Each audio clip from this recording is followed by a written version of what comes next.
Hi, and welcome to The Curling Show, the podcast that brings you interviews with the sport's top athletes and the people who shape the game.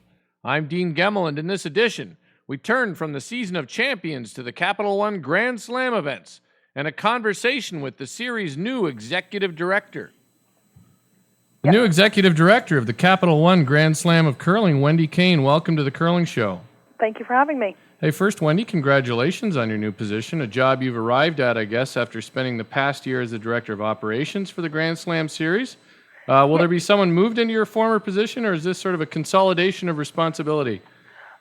It'll be, we've had a team of people operating the Grand Slams this year, and one of the people that have been working with me will be moving into Director of Operations, and I'll be taking on some additional responsibilities, although throughout the year I've been kind of doing double duty. But look forward to the road ahead.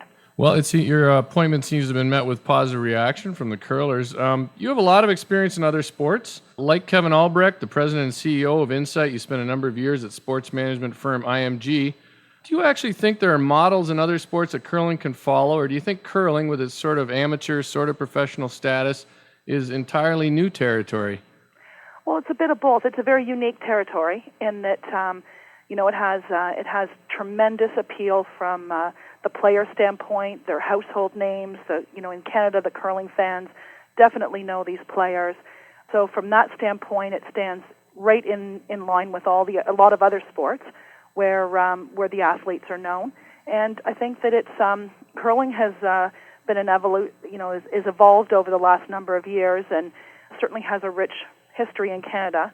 So I think that there's a depth there. There's opportunities, and I think with the Capital One Grand Slam of Curling, we have the chance to broaden the horizon and further develop the sport in Canada. It is an unusual spot for a sport, though, isn't it? I mean, I think if you were sitting around with your colleagues in Inside Sports, it really is, in my mind, uncharted territory, and I'm a guy who tries to make comparisons to every sport with it, but none of them seem to hold up. It is. I mean, sports really in Canada, the marketing appeal and the promotion and really the driving force behind it really started after the 88 Olympics in Calgary. And sport before was looked at one way. After the 88 Olympics and the impact of television and all the coverage that was had out of Calgary, sport really became entertainment, I think, in so many ways. And I think that, curling today, it is a sport. It's absolutely a sport. But it's also taken a new twist in the last number of years, where it's become tremendously popular from an entertainment perspective. And the growth is there, and I think that the growth can only get stronger as we have tremendous television coverage, with the Briers, with the Scotties, and with the Capital One Grand Slam. So certainly going to prime time, the growth of the sport is there from a television and awareness perspective, and really raising the level of how and where we take, the different events across the country is only helpful in the process of raising the mark. You touch on the Olympic factor there. The Olympics in curling, some people like Wayne Middaugh voiced an opinion that maybe they're not the greatest for the game. Paul Boudelier brought the World Curling Tour and the CCA together in some more meaningful ways, most notably, I think, linking the tour and the trials qualifying process. Do you ever think, however, that Olympics nugget, it is such a goal for even the tour teams? Does it make your job just a bit more complicated? In other words, Tim Fincham and the PGA Tour doesn't have to worry about Tiger Woods dropping everything to play for Olympic gold, whereas that's sort of the goal of all the guys on the tour and the women. Well, I think it is definitely a goal. Do I think that it dry? I don't know, and certainly I might be speaking out of turn here because my role is one of relatively new to the sport, but I think that there's a place in the game for everybody, and I think that as much as it's that nugget that you say a number of teams aspire to and keep chasing, I think for a lot of teams and the younger ranks as well as that are coming up through the CTRS point system, there still are a tremendous amount of teams that curl because of the love of the sport and they're not going to, necessarily in a couple of years be able to achieve enough points to be in contention. So I think that's a good point, and a lot of those teams are eager to get into Grand Slam events. Well, they are, and I think that, like with any sport, there's tiers and there's benchmarks along the way. And, for instance, this year we've had Team Crothers out of Winnipeg that, are thrilled to have just made it to one Capital One Grand Slam, and yet they're making it to 3. So, right. So does the nugget of the Olympics drive them? I don't know that it does at this stage in their development. I think that all curlers have different, just like in every sport. Hockey's the same way, and figure skating, and a number of different, and skiing. They'll all start at different levels, and they'll all set their benchmarks and their plans for what do they want to achieve this season, plus what do they want to achieve in the next the next 4 years. So those top teams that are, in contention and just play brilliantly, that is the nugget. The Olympics is the nugget, and I think that it's definitely on their radar. But I think for a lot of other teams, they aren't necessarily, looking at the Olympics right now, but down the road as they get more experience and more recognition, and certainly by being on the Capital One Grand Slam series, it being on television for as good television coverage that we have, they'll be the future and the recognizable names chasing not necessarily the 2010 or 2014, but they'll be there in the future. Those are good points, and it's interesting. I think even the top tier teams, if all they had to play for were the Olympics and the Brier, it's the curling can't grow, and that's where I think a lot of curlers don't give the Slam events the credit they deserve. Let's talk about the relationship between the Grand Slams and other events on the Asham World Curling Tour. You're tied to them in a qualification way, but the Insight Sports property is really the Grand Slam of curling. Is your role going to involve working with those other events, or how do you work with those other events on tour? Well, the Capital One Grand Slam is both the men's and women's Grand Slam events. Right. So it's more than just the ones that get put on television, and definitely are. As we look down the road into the future, it's to broaden the exposure for the women's Capital One Grand Slams, and to provide that exposure that the men have at this point.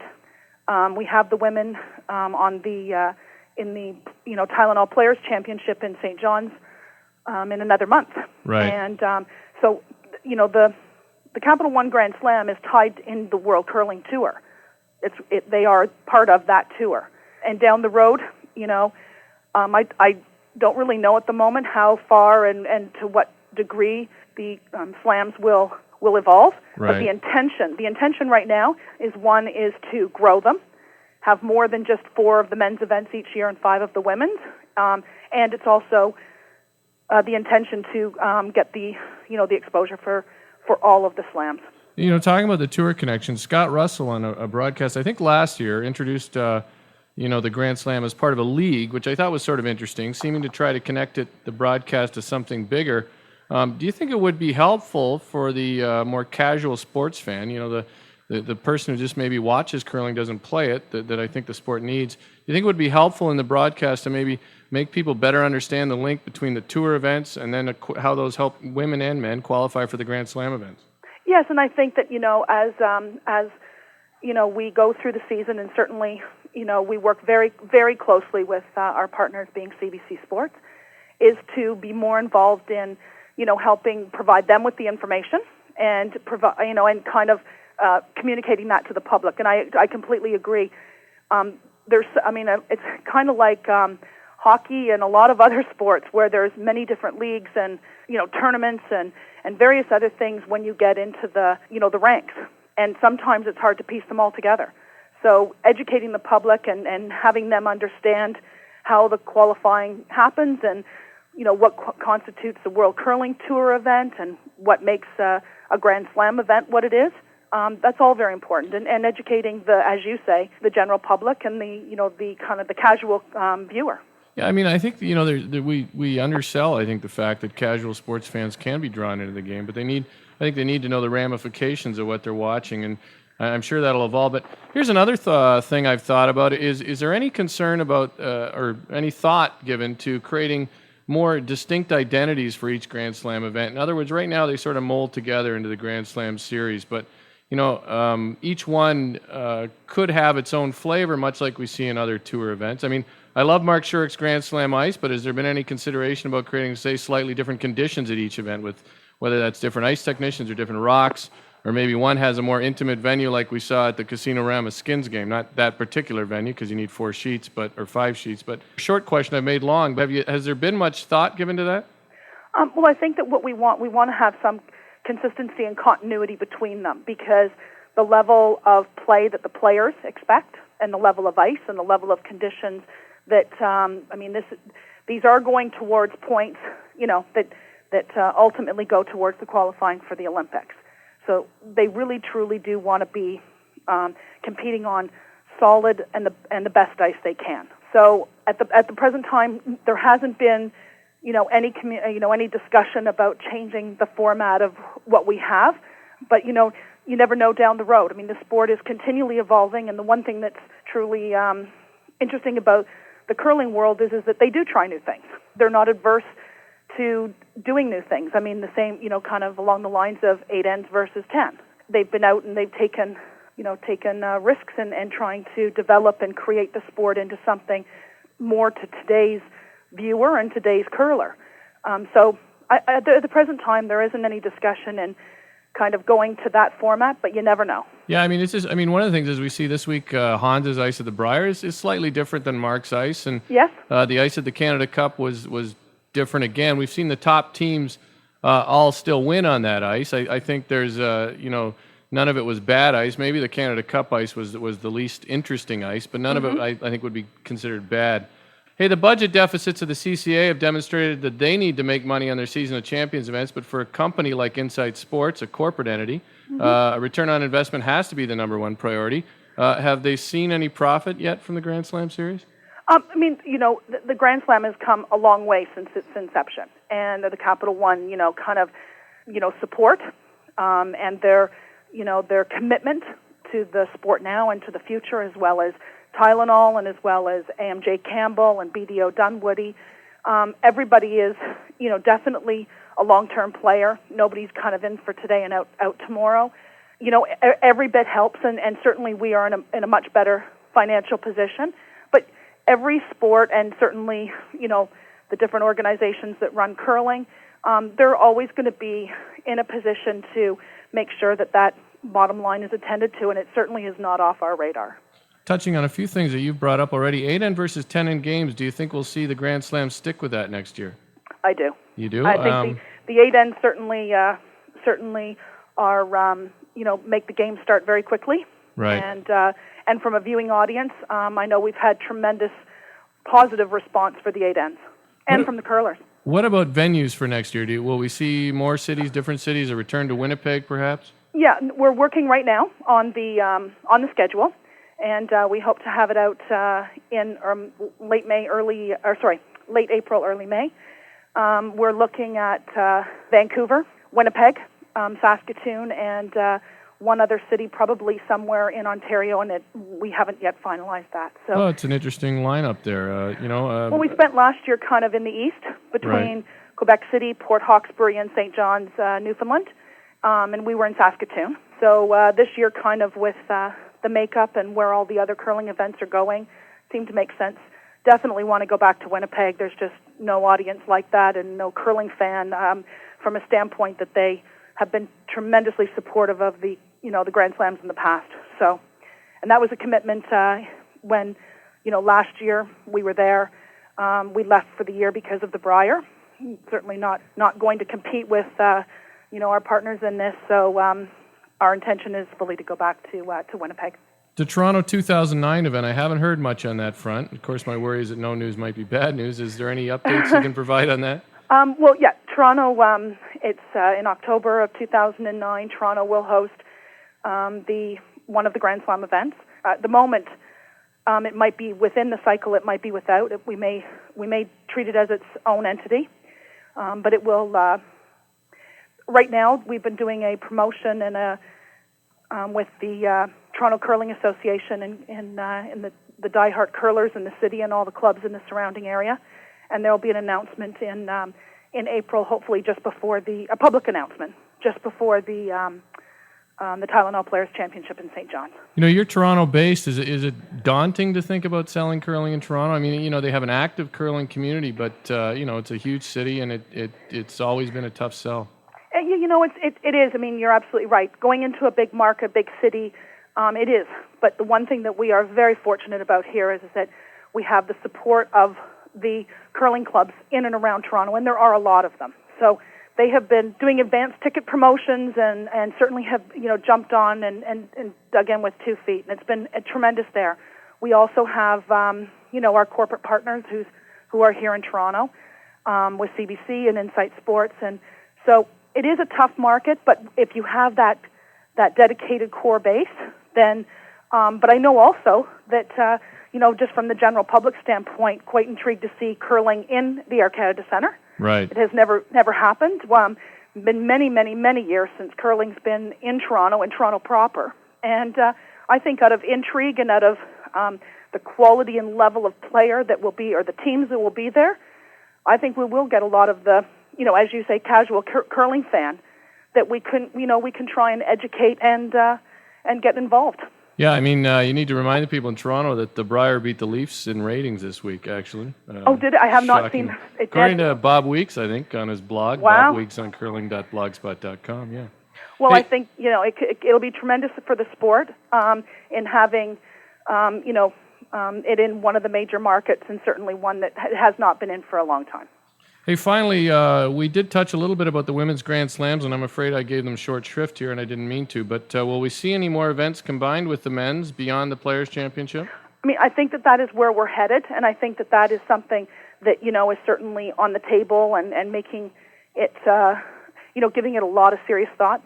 The challenge is always the amount of time that you need to, because basically you're running 2 events in one. Like when we're in St. John's, we're really running in the same time frame that we would run the men's Grand Slam. We're running the men and women's. So it comes down to our opportunities of ice, availability, but definitely the growth of the women's Grand Slams is on our radar. One of the things I like about the Grand Slams that maybe some people don't understand is that the play is more back-to-back. It's more of an athletic challenge, I think, even though the Brier is a whole week. At the Slams, the guys often have very small breaks, and women have small breaks in between. I like that. We're going to see in St. John, just because of the location and, out of respect for the players and the amount of time that they take off work, we're actually running the event in a 5-day when normally it's run in a 6-day period. So that means that there are 5 draws a day. And in some cases, it could, we do everything we can to avoid the 3 draws in a day format, but they do. I mean, it is, you're absolutely right. I mean, it's tiring for them and their level of play. They just have to be on all day. And the one thing that I've had the pleasure of watching all year is that even if they played 3 draws in a day, I'm, just amazed at how focused they are and how determined they are to attack each draw to the best play they can. So, I personally have no problem with fatigue being an issue. I mean, it rewards the fitter teams, which only heightens the image of these guys as athletes and women. I think it's important. And I think that plays right in.